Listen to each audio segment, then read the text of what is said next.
Mənim sevməzlərim üçün. Mehriban öz okuyucu.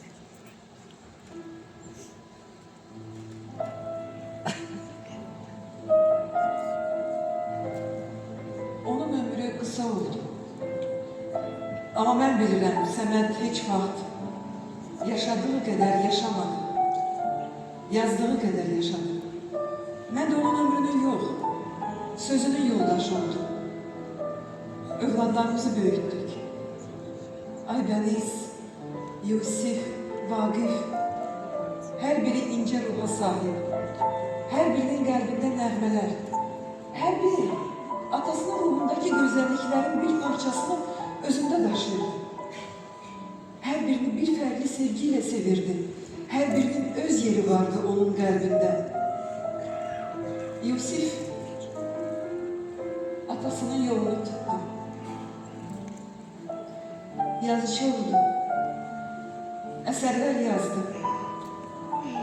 Vaqifi Qacarı yenidən dirildi. Qətl günü romanı xalqın sevib dəyərləndirdiyi əsər oldu.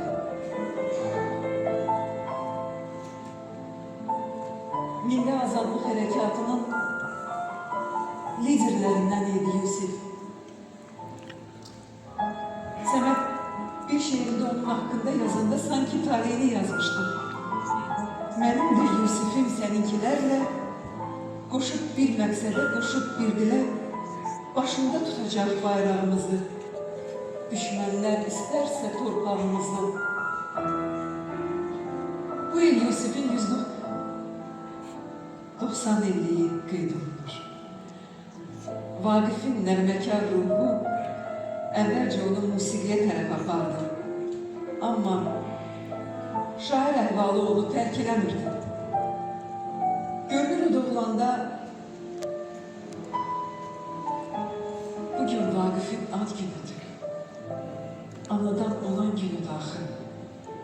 Səmədin onun haqqında demək oğlumuzun Vaqifdir adı. O da olacaqdır şeirin ustadı kəlmələri öz yerini tapdı. Uzun iller gizli şiirlər yazdı. Çox iller sonra çap elədi şiirlərini. Xalq bu şiirləri sevdi, mahnılar bəstələndi, nəğmələr oxundu. Atası kimi o da xalqın sevimli şairi oldu. Aybəniz, Səmədin ciyər parası. Səməd Aybənizə çox bağlıydı. Anasının nəfəsini qızından alırdı. Bugün qızcığazım Aybənizlə mən göz-gözə baxışıb güldük ürəkdən. Ah, mehriban balam, günahsız quzum, çoxdan istədiyim mənim ilk qızım, anamın boyunu görün boyunda, əl çalıb oynayayım sənin toyunda. Aybəniz bütün həyatını Səməd Vurğun irsinin toplanmasına sərflədi. Ev muzeyini yarattı. İndi də nəvəsi onun yolunu davam elətdirir. Səməd Vurğun ocağından kim çıxıbsa, nəvələri, nəticələri, hamısının ruhunda poeziya olur, musiqi olur. Səmədə çox şeirlər ithaf olunur. Çox musiqi əsərləri yazılır. Çox rəsimlər çəkilib. Səmədin rəsimləri. Hamısı da bir-birindən dəyərli. Mən o əsərləri yaradanların hamısına bir-bir minnətdar alıb. Amma təəssüf ki, burada o əsərlərin hamısını səsləndirməyə zamanımız yetməz. Amma bir əsər var ki, biz onu indiyə qədər heç vaxt heç yerdə eşitməmişik.